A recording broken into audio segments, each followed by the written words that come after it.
Shepard did everything right. More than we could have hoped for. Commander Shepard uncovered the truth. And still, it's not enough. We're at war.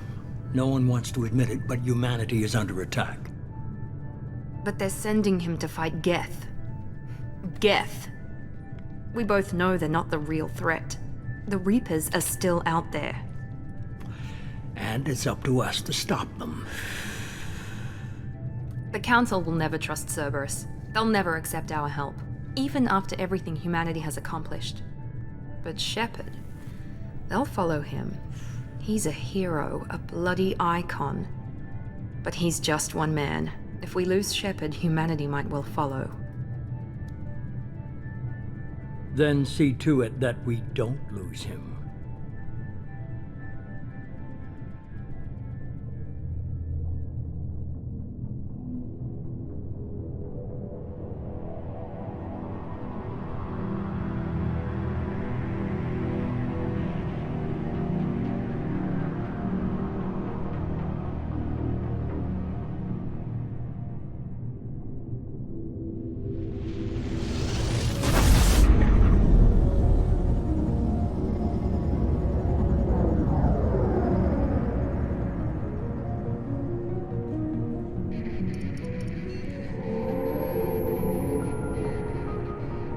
Disengaging FTL drives. Emission sinks active. Board is green. We are running silent. We're wasting our time. 4 days searching up and down this sector, and we haven't found any sign of Geth activity. 3 ships went missing here in the past month. Something happened to them. My money's on slavers. The Terminus system is crawling with them. Picking up something on the long-range scanner. Unidentified vessel. Looks like a cruiser. Doesn't match any known signatures. Cruiser is changing course. Now on intercept trajectory. Can't be. Stealth systems are engaged. There's no way a Geth ship could possibly... It's not the Geth. Brace for evasive maneuvers!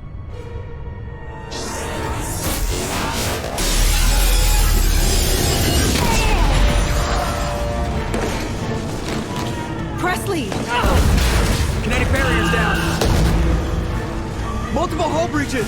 Weapons offline. Somebody get that fire out.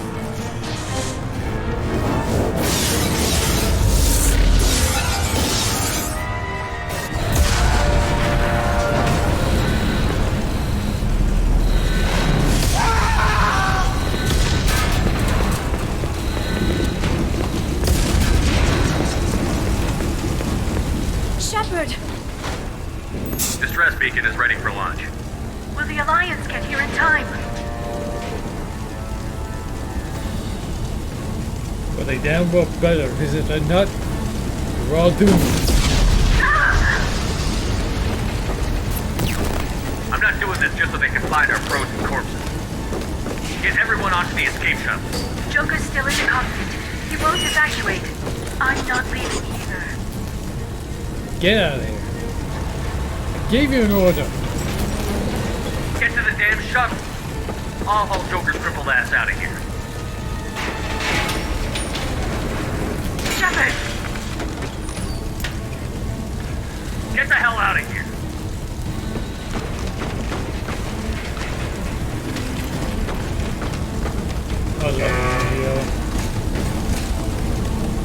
Everybody in!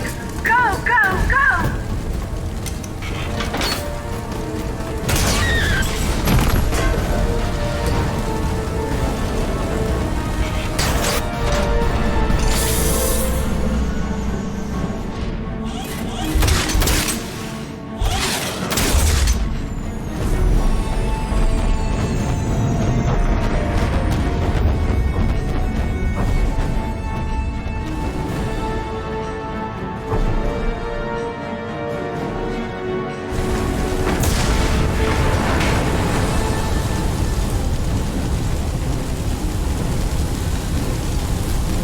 Damn it, now what the hell we got ourselves into? Mayday! Mayday! Mayday! This is SSV Normandy! Alright, honestly, Joker, all you have to do is fly the ship. Now we got enemies on our tail. Unknown enemy. Well, you have to... Hold together. Yeah, well, I wish you would. I think I may need to do some major remodeling. Navigation is down. Great. I just put in new seats as well.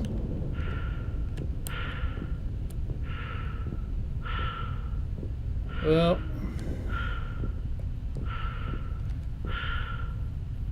she was a good ship.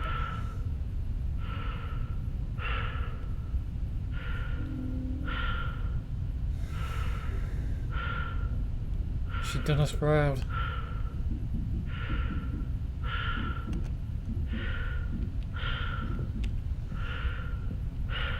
So let's basically get ourselves out of here, Joker. Come on, Joker. We have to get out of here. No, I won't abandon the Normandy. I can still save her. No, you can't. Don't throw your damn life away, you stupid bloody fool. Get The out of Normandy's here. lost. Going down with the ship won't change that. Yeah, okay. Help me up. They're coming around for another attack.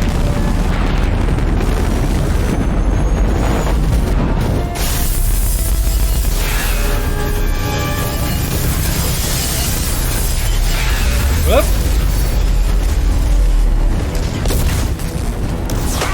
Watch the arm. I don't care about your arm right now. Get the hell out of here. Get in there.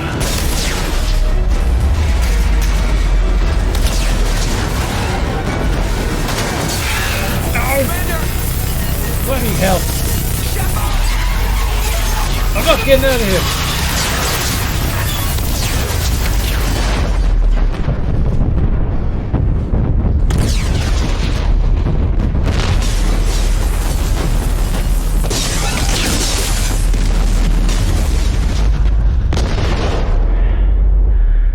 Well, this spacewalk was going to be the death of me. I think I'm safe. Oh. No. No.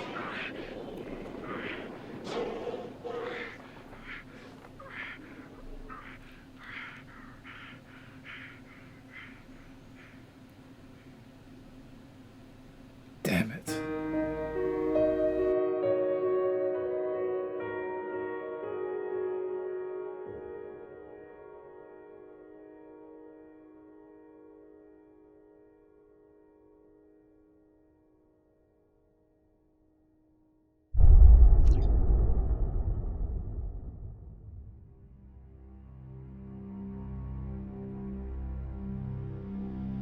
Just another routine mission.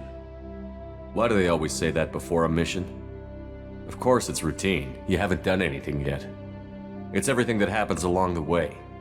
The choices you make, the paths you choose, that turn the routine into anything but.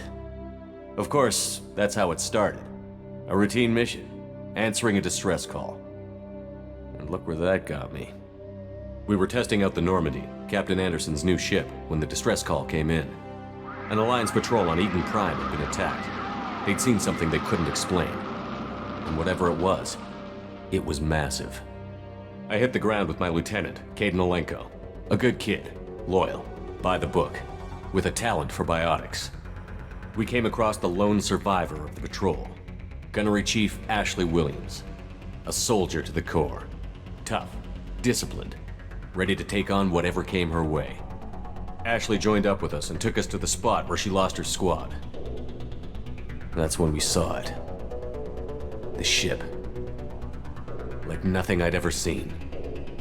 It was massive, scorching the colony and everything around it as it blasted away. We followed the path of destruction to an artifact, a beacon left by a long-dead race called the Protheans. The colony had dug it up, and whoever attacked them had tried to take it. Chief Williams made the mistake of getting too close. It hit her with some type of energy. I grabbed her and threw her out of the way. That's when it hit me. Hard. Every muscle in my body went rigid. I couldn't move, could barely breathe. Everything went black. And then I saw something. A vision, a dream, a nightmare. By the time I woke up, we were halfway to the Citadel on our way to meet the Council. I was expected to explain what I'd seen.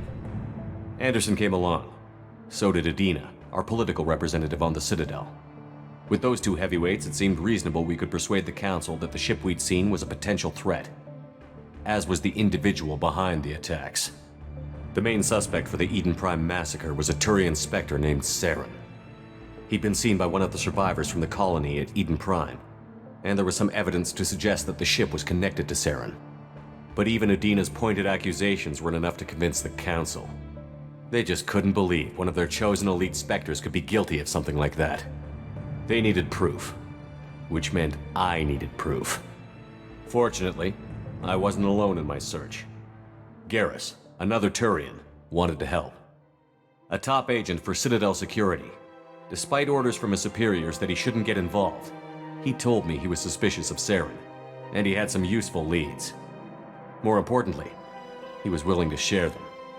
That led me to Rex, the biggest, nastiest-looking Krogan bounty hunter I'd ever seen. He turned out to be more than just a brute.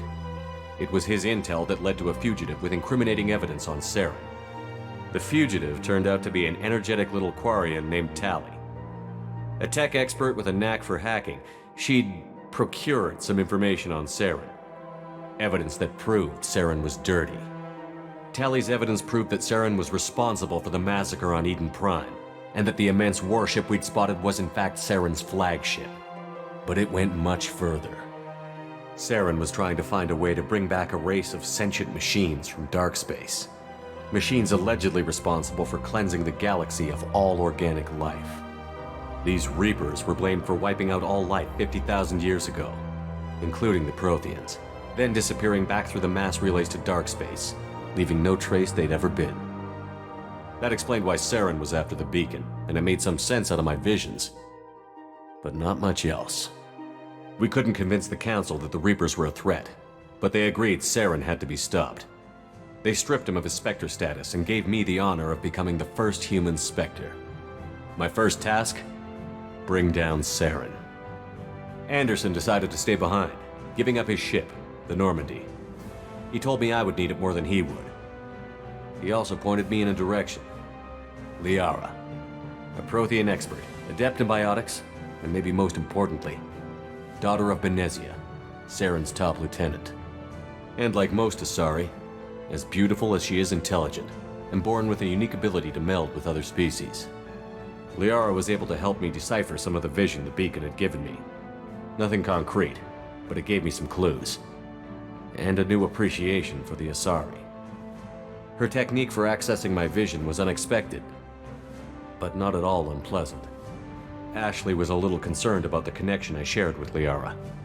As commander, I knew either relationship had the potential to interfere with the mission. I told Liara about how I felt. Apparently, she'd felt it too. But we agreed we wouldn't let it get in the way of our mission. Finding Saren. Thanks to Liara's help, we had our next lead. Benezia. Saren had taken her to Novaria, where he'd enslaved a dangerous race of insect-like creatures, the Rachni. He ordered Benezia to use the same technique Liara had used on me to extract information from the Rachni Queen. The Queen's drones were everywhere, and they weren't happy. We had to fight through hundreds of them to get to Benezia. By the time we arrived, Saren was gone. With the information. I tried to reason with Benezia, but Saren had indoctrinated her. He had somehow acquired the ability to control people's actions and wills. Benezia wouldn't surrender, and Liara was forced to watch her mother die in her arms. And I was left with an angry, dangerous Rachni Queen to deal with. She claimed her drones would do no harm if I released her.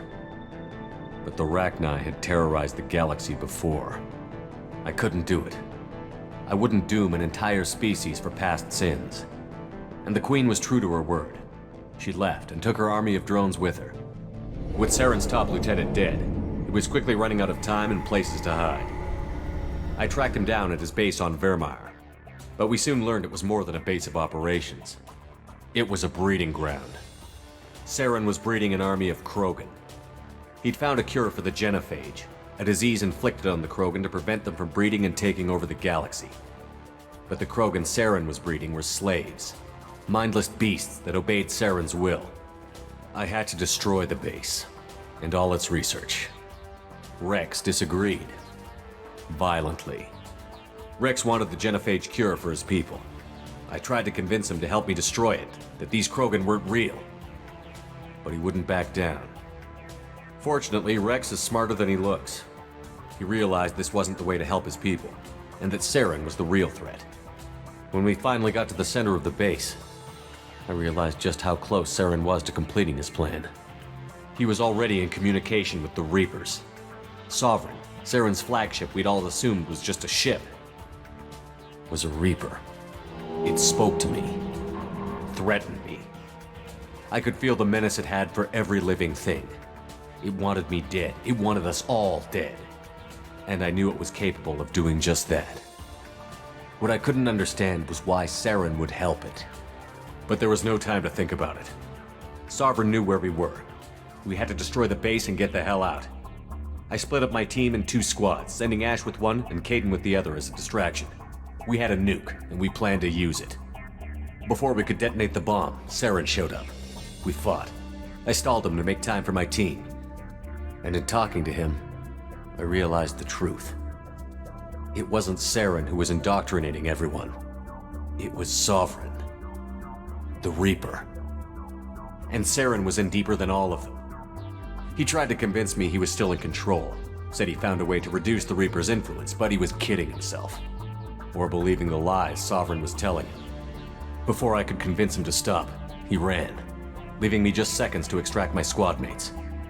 I tried, but I wasn't fast enough. I could only save one of them. Caden was a good man, and a great soldier. But I had to choose, and I chose Ash. That was the last time Saren would slip away from me. I knew then, the next time we met, one of us would die. With my team mostly intact, we chased Saren and his army to Ilos, a long-lost planet that had once belonged to the Protheans. As we prepared for what we knew would be a desperate fight, I spoke to my crew. We were just one ship, against Saren's growing army. I assured them all that despite the odds, we could defeat him. Liara saw through my words. She knew I was hurting after Caden's death. She could sense my doubts. We both knew this mission could be our last. Until that moment, we'd put our feelings aside for the sake of that mission. But why wait? We gave in to each other, and it was perfect. While it lasted. We arrived on Ilos, close behind Saren. Once on the planet, we discovered a Prothean Databank that helped me put the final pieces of my vision together. The Reapers had come 50,000 years ago, and every 50,000 years before that, each time purging the galaxy of life. The Protheans had fought and died, like every species before them. But a few survived long enough to leave a parting gift.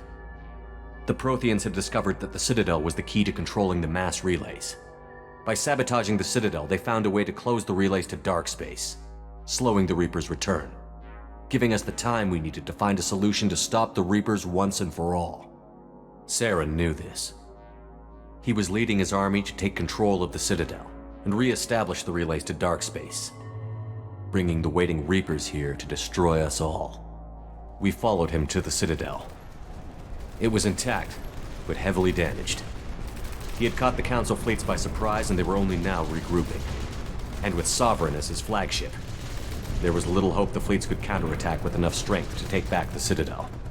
But Saren was done running, and I was done chasing him.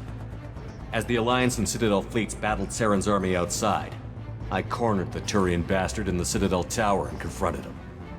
He died believing that the Reapers would save him. As I fought to regain control of the Citadel, the Council's flagship, the Destiny Ascension, fell under attack. Despite Saren's death, Sovereign and Saren's army continued to fight. The Council was aboard the Destiny Ascension, and they were requesting assistance. But I knew in order to help them, I would have to put our human Alliance fleet in jeopardy. The Council had to be saved. They represented the hearts and minds of the galactic community. Without them, the fleets would be in disarray. Even with the Citadel back in my control, Saren defeated, and the Normandy leading the combined galactic fleet, the battle against Sovereign, a single Reaper, was relentless. It took the combined fleets of humanity and the other races. But in the end, Sovereign fell. But the costs were immense. While humanity's efforts in the war earned us our first seat on the Council, it was a hollow victory. The Reapers were still out there. I knew the fight was far from over, but as the one who'd led the fight against Saren, I was given new responsibilities. The choice of humanity's first counselor was left for me to decide. On the one hand, Udina, the lifetime politician. Ruthless and ambitious, he would easily navigate the political landmines that would soon be put in front of him. The other choice, Captain Anderson, the career soldier. Tough but fair, but a friend, and someone I could trust. Both great leaders in their own right. Anderson didn't want the job, which was a sure sign he'd be perfect for it. No ambition to get in the way. The war was over. The threat had passed. In time, the Council would rebuild itself. The Citadel could be repaired. Even the pain of lost friends would fade. But none of that mattered if the Reapers were still out there. And if they were all as powerful as Sovereign, we had to find a way to stop them. I had to find a way. I gathered my crew, took my ship, and went in search of answers. Officially, the Council would only say I was assigned to cleanup duty, rooting out any remnants of Saren's army. Just another routine mission.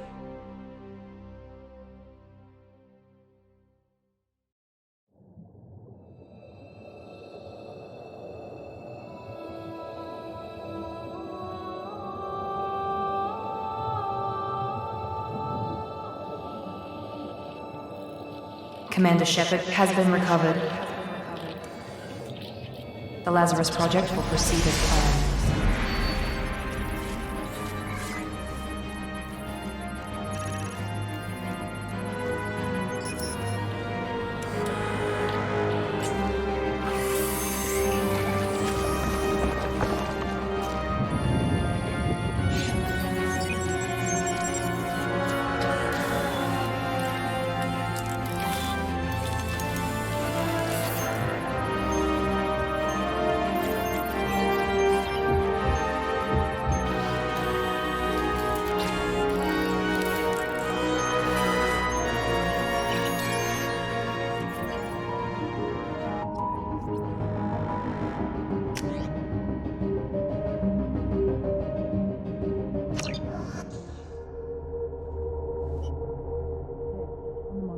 Something's wrong.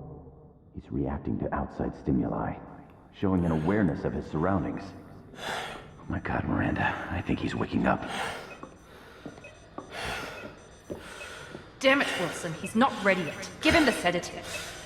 Shepard, don't try to move. Just lie still. Try to stay calm. Heart rate's still climbing. Brain activity is off the charts. Stats pushing into the red zone. It's not working. Another dose. Now. Heart rate dropping. Stats falling back into normal range. That was too close. We almost lost him. I told you your estimates were off. Run the numbers again.